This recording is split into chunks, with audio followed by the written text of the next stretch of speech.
here we are asked to show that the Z of n, which is this quantity defined, is a standardized quantity. In other words, that it has a mean of 0 and variance 1. So let's attack this problem heads on by taking the expectation of Zn and unpack it. This sum here, which is the sample mean of all the x's, and show that that is indeed a quantity with mean 1. Alright, so the expectation of Zn, I'm just going to write out what we have up there, is root of n, the sample mean, minus mu, which is the mean of all those variables, divided by the standard error. Okay, so then we check what is this quantity here. Well, that is, just as I said, the sample mean. So that equals the sum of all the, so that's I1 up to n, I, like that. Okay. And moving on, let's take out this sigma here and this 1n from the parentheses. So we'll end up having sigma n divided by n, and by, yeah, let me just write out the whole expression here. So that's the sum I to n xi minus mu, and right, so we have forgotten one thing, obviously. It's just the expectation, the most important thing. Expectation, like that. What we're going to do next is to use linearity of expectation. So that's linearity, meaning that we can bring in this expectation into this parentheses here, because this is just the sum of x i.i.d. Random variables. So, and these are just constants, so they will be kept out inside of the expectation. So root n, I'm just going to keep this n now for now, this and this n here. I'm going to simplify it later just to keep everything focused. And so we're using actually, yeah, so the linearity here now is that we can sum over these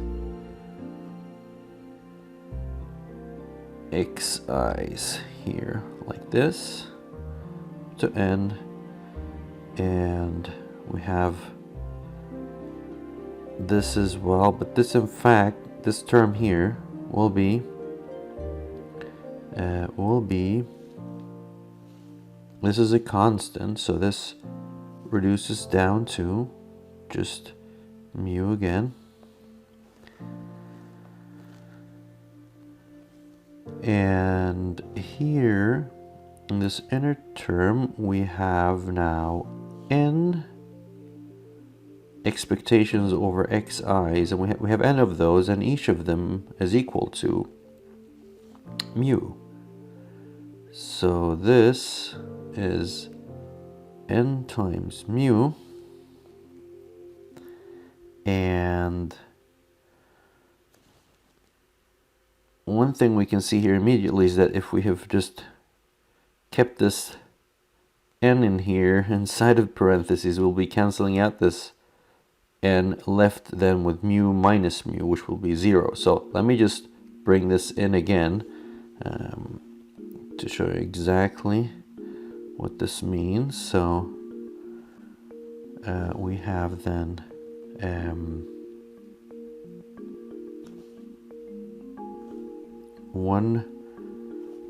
let me just see one thing here that is a little unclear.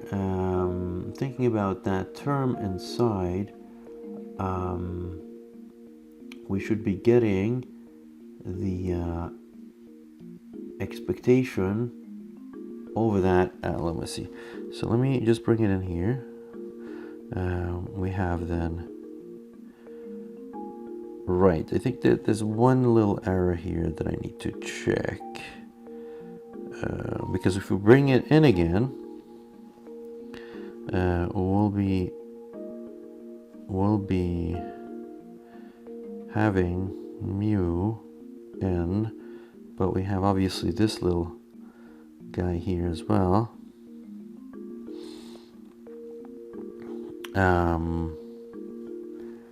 Yeah, so let me check where this is heading.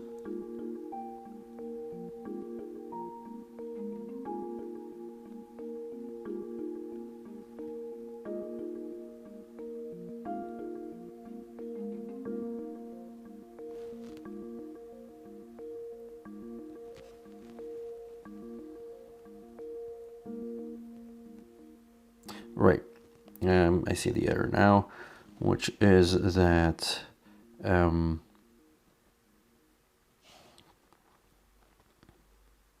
this obviously is not true. You can't take this out here because we have not divided by n at this end. So this should be kept inside here, and yeah, remove this. And that's still 1. That should be n, like that. Yeah, it was this mistake, a little annoying, but that's what we got. So this just adds up to 1, right? And now this whole thing is 0. So we end up having root n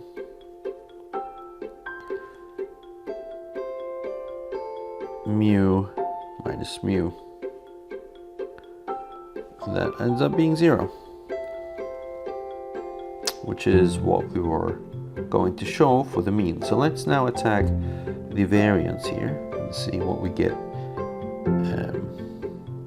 And here I'm going to do the same thing, which is that we're going to just define what z of n means, and then we're going to bring in, I'm going to use properties of the variance to, we can do this in 2 ways. I'm going to do the simpler one. The more difficult one is to have all the terms end up multiplied out and then use the variance and the covariance matrices to show that everything adds up to 1. But that's a quite involved calculation, so we're going to focus on the simpler one here. So let's just write out what z of n means. Z of n, we just defined, or given here, obviously, this term here. So we have the sample mean minus mu, so it's the standardization. And now we're going to bring out everything, all constants that we bring out have to be squared by, squared. So we have Zn and then sigma, this whole thing squared. That's just follows by the properties of variance.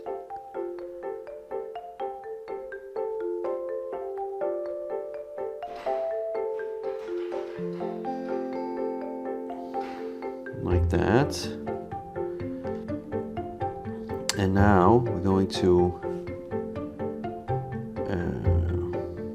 do the following. we take the variance now, and the variance we can use sort of a quantity like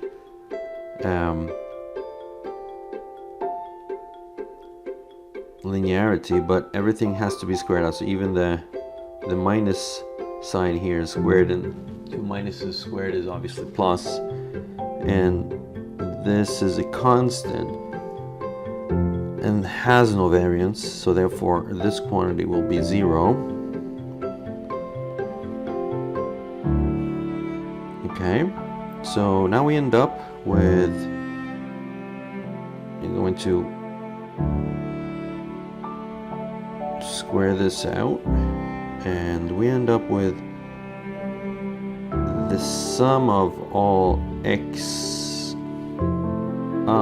So we have n of those, and we know that the variance is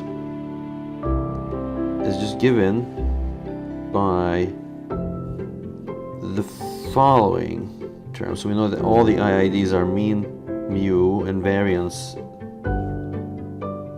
sigma squared. So all these are now sigma squared, and this ends up being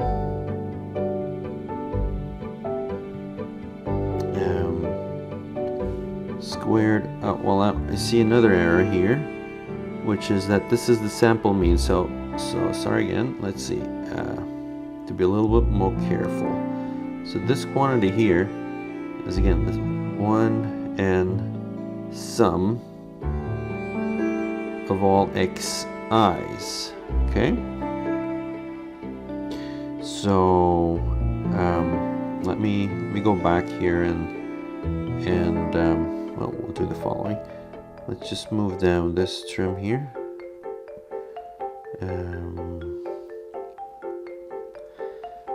Like this, like that. We're going to square this out still. I'm going to now just write out this whole thing, xi, and this is just 0, so this disappears. And right, so we're going to now take out this 1n.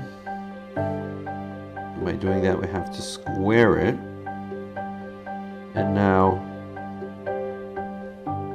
what remains is just what I wrote here, which is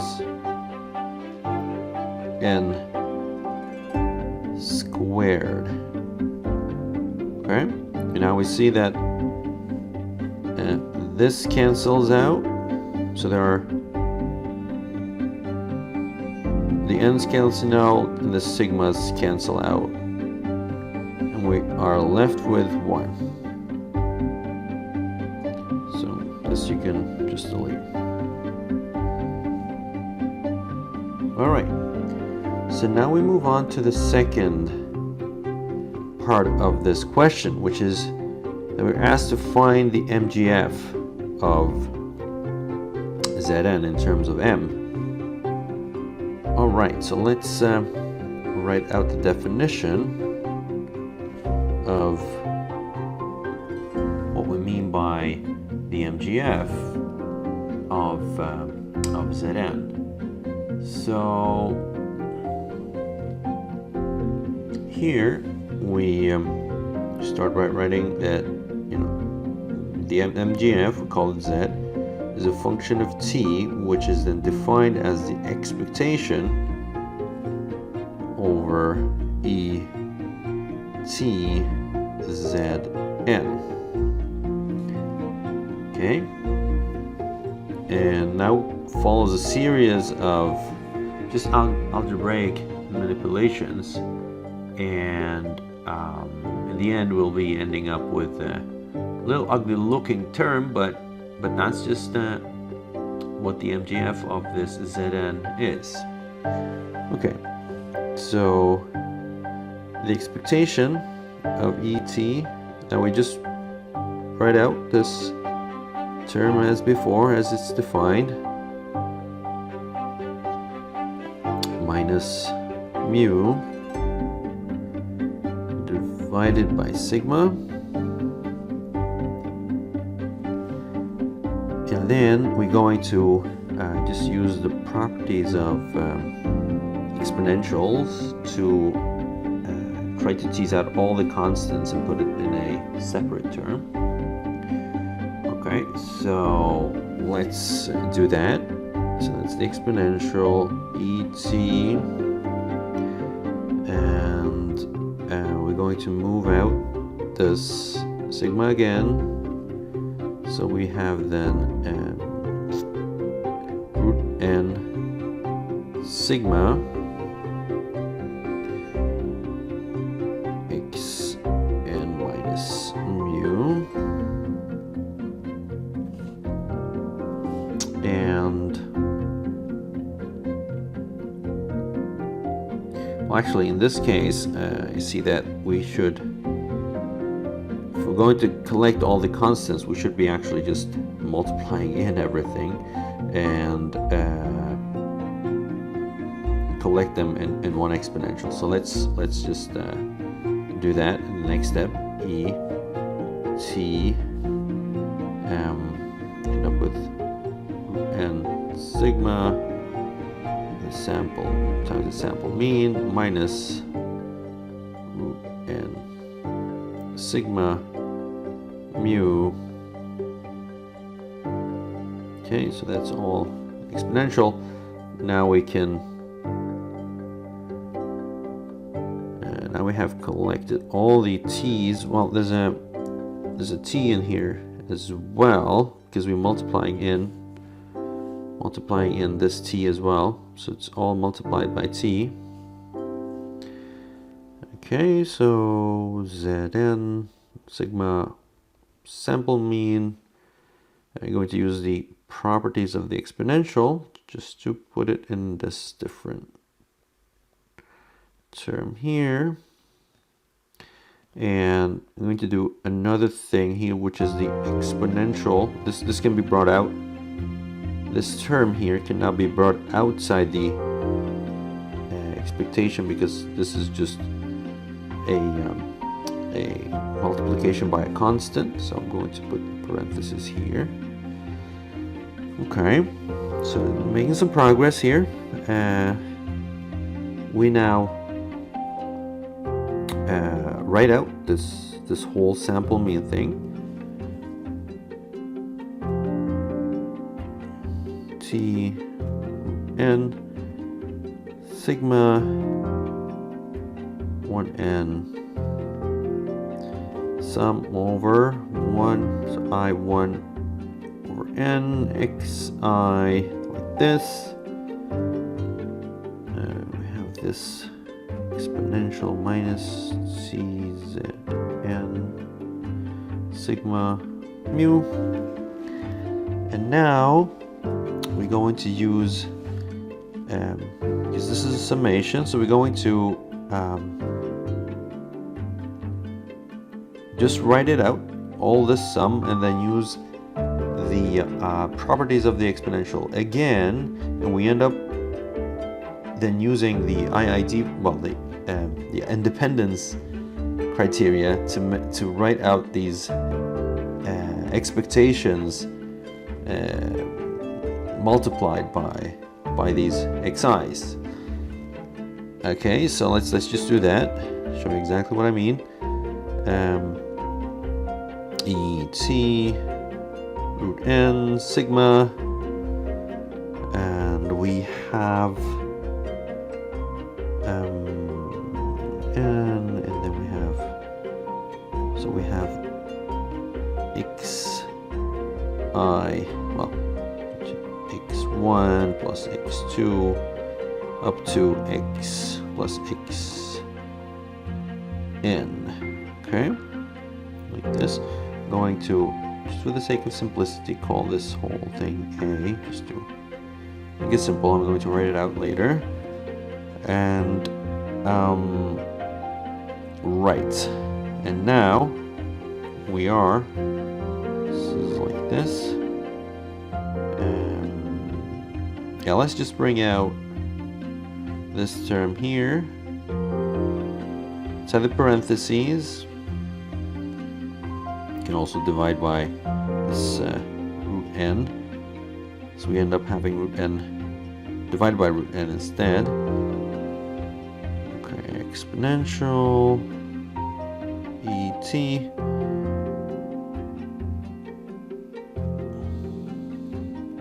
n, and then we have, I'm going to write out this i.i.d condition now in this equality here. So what we end up having is that we have the x1. We can now, because they're independent, we can write out the expectations, and going to copy this like that, copy it again, oops, like this, we'll duplicate it, and yeah, you see where I'm going with this. This should be a 2, and this should be an n.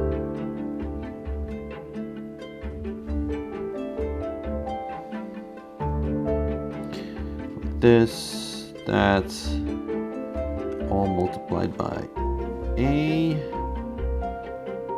and that is in the form of a MGF, but so it's in the form of MGF. Let me see, right, exactly what I mean here. So we have this term here. If we look at it, if we look at this term here, this is just a constant, right? So it's t root n sigma. So m here is really a function of this t root square n, m times